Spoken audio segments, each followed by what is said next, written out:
Vellappally നടേശനെ തള്ളിയും തലോടിയും CPM. മലപ്പുറത്തിനെതിരായ വർഗീയ പരാമർശങ്ങൾ അംഗീകരിക്കില്ല എന്ന് MV ഗോവിന്ദൻ പറഞ്ഞു. അതുവെച്ച് വെള്ളാപ്പള്ളി വർഗീയവാദി എന്ന് പറയാനാകില്ലെന്നും CPM സംസ്ഥാന സെക്രട്ടറി വ്യക്തമാക്കി.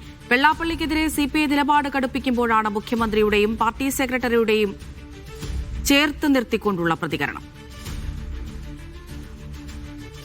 അദ്ദേഹം പറയുന്ന ഇത്തരത്തിലുള്ള ഒരു പ്രസ്താവനയും ഞങ്ങൾ അംഗീകരിക്കുന്നില്ല. അതാണ് ഞങ്ങളുടെ നിലപാട്. അംഗീകരിക്കാൻ കഴിയുന്നതെല്ലാം ഞങ്ങൾ അംഗീകരിക്കും. അംഗീകരിക്കാൻ കഴിയാത്ത കാര്യങ്ങൾ വരുമ്പോൾ ഞങ്ങളത് കൃത്യമായിട്ട് നിലപാട്. ആ മലപ്പുറത്തിനെതിരായിട്ട് പറയേണ്ട ഒരു കാര്യമില്ല. പറഞ്ഞാൽ ആരും അംഗീകരിക്കൂല. അത്ര തന്നെ. പിന്നെ ഞങ്ങൾ അംഗീകരിക്കൂല. ആരംഗീകരിക്കുന്നു നിലപാട് തന്നെയാണ്.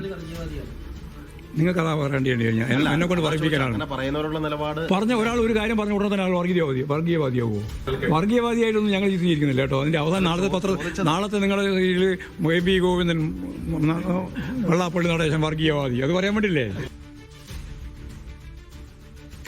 സേഫ് സൈൻ ലാബ്ദിൻ വിവരങ്ങൾ നൽകാനായി തിരുവനന്തപുരത്ത് നിന്ന് ചേരുന്നുണ്ട്. സേഫ, ഇതിപ്പോൾ ഈ തദ്ദേശ തെരഞ്ഞെടുപ്പിന് ശേഷമുള്ള വിഷയങ്ങൾ ഏറെ ചർച്ച ചെയ്യപ്പെടുന്നത് വെള്ളാപ്പള്ളിയുമായിട്ടുള്ള കാര്യം തന്നെയാണ്. ഇതിപ്പോൾ LDF CPIയുടെ യോഗത്തിൽ ഉൾപ്പെടെ വലിയ വിമർശനം ഉയർന്നിട്ടുമുണ്ട്. പക്ഷേ പാർട്ടി സെക്രട്ടറിയുടെ വാക്കുകൾ നോക്കൂ. ഈ വർഗീയവാദി എന്ന് പറയാനാകില്ല എന്നാണ് അദ്ദേഹം പറയുന്നത്. പക്ഷെ വർഗീയ പരാമർശങ്ങൾ അംഗീകരിക്കാൻ കഴിയില്ല എന്നും പറയുന്നുണ്ട്. അപ്പോൾ പൂർണ്ണമായും തള്ളിപ്പറയാൻ ഇപ്പോഴും CPM തയ്യാറാകുന്നില്ല. അതെ, നമ്മുടെ MV ഗോവിന്ദൻ്റെ വാക്കുകൾ കേട്ടാൽ നമുക്ക് തന്നെ ഒരു കൺഫ്യൂഷൻ ഉണ്ടായിപ്പോയി. ഇത് സ്നേഹത്തോടെ പറയുന്നതാണോ അതോ തള്ളി പറയുന്നതാണോ എന്നൊരു സംശയം ഒരു സ്വാഭാവിക മനുഷ്യന് ഉണ്ടാകും.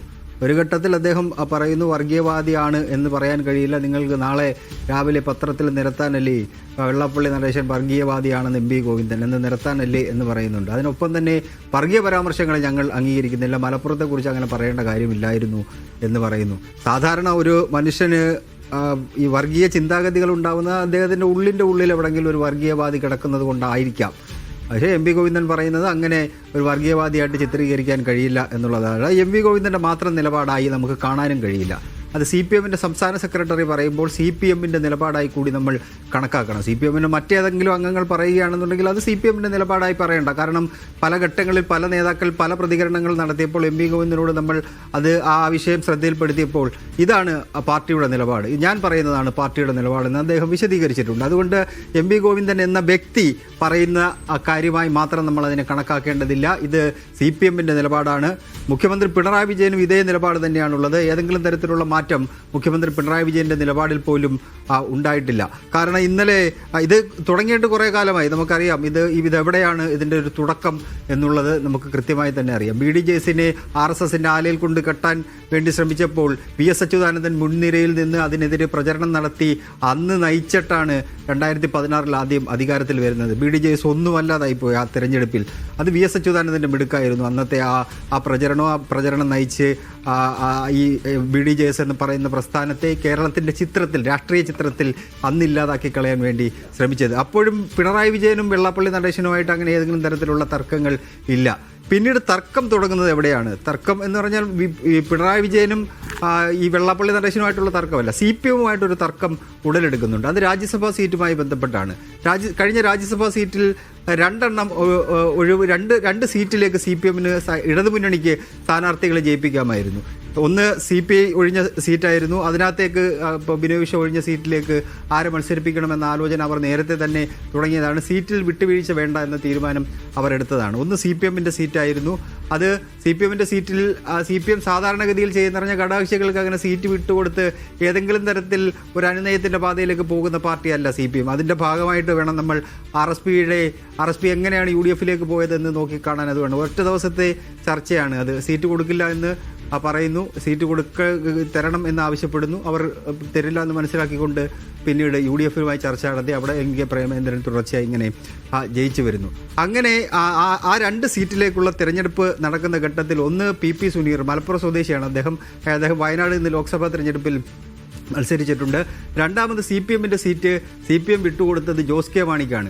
ന്യൂനപക്ഷങ്ങളെ പൂർണ്ണമായിട്ടും സ്നേഹിക്കുന്നു, താഴെക്കിടയിലുള്ള മനുഷ്യർക്ക്, കീഴ്ജാതിക്കാർക്ക് ഒന്നും ഈ സർക്കാർ നൽകുന്നില്ല എന്ന് പറഞ്ഞുകൊണ്ട് ഒരു നെടുനീള ലേഖനം കേരള കൗമുദിയിൽ അടിച്ചു വരുന്നുണ്ട്. അത് ഒരു ദിവസമല്ല, 2 ദിവസമല്ല, 3 ദിവസമല്ല, തുടർച്ചയായി ഇങ്ങനെ അറ്റാക്കിംഗ് മോഡിലായിരുന്നു വെള്ളാപ്പള്ളി നടേശൻ ഉണ്ടായിരുന്നത്. അദ്ദേഹത്തിൻ്റെ ഒരു ശരീരഭാഷ, അദ്ദേഹത്തിൻ്റെ ഒരു നാടൻ പ്രയോഗം, ഇപ്പോൾ MM മണിയെക്കുറിച്ച് നമ്മൾ പറയുമ്പോൾ നാടൻ പ്രയോഗം എന്ന് പറയും. വെള്ളാപ്പള്ളിയുടെ നാടൻ പ്രയോഗം സംഭവങ്ങളുണ്ട്. പക്ഷെ അതായിരുന്നില്ല ആ ലേഖനത്തിൽ നമുക്ക് കാണാൻ കഴിയുന്നത്. ഒരു വർഗീയവാദിയുടെ ചിന്താഗതി ഉള്ള ഒരാൾ എഴുതുന്ന ലേഖനം പോലെ തന്നെയാണ് ആ ലേഖനത്തെ നമുക്ക് കണക്കാക്കി എടുക്കാൻ കഴിയുക. പിന്നീട് CPM അതിനകത്തൊന്ന് ഫൈറ്റ് ചെയ്യാൻ വേണ്ടിയുള്ള ശ്രമം നടത്തിയിരുന്നു. അത് പക്ഷേ വലിയ രീതിയിൽ വിജയത്തിലേക്ക് പോയില്ല. പിന്നീട് ആ അധ്യായം അങ്ങ് അടഞ്ഞു.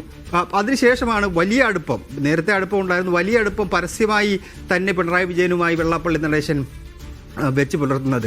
അത് ഏറ്റവും ഒടുവിൽ 2 ചർച്ചകൾക്ക് വഴിവെക്കുന്ന തരത്തിൽ ഈ മലപ്പുറവുമായി ബന്ധപ്പെട്ട പരാമർശങ്ങൾ അദ്ദേഹം മലപ്പുറത്ത് പോകുമ്പോൾ ഇങ്ങനെ ഇടയ്ക്കിടെ ഇങ്ങനെ പറയാറുണ്ട്. പുട്ടിന് പീര ഇടുന്ന പോലെ അദ്ദേഹം ഇങ്ങനെ പറയാറുണ്ട്. മലപ്പുറവുമായി ബന്ധപ്പെട്ട പരാമർശങ്ങൾ, മലപ്പുറത്തെ വർഗീയമായി ചിത്രീകരിക്കുന്ന പരാമർശങ്ങൾ.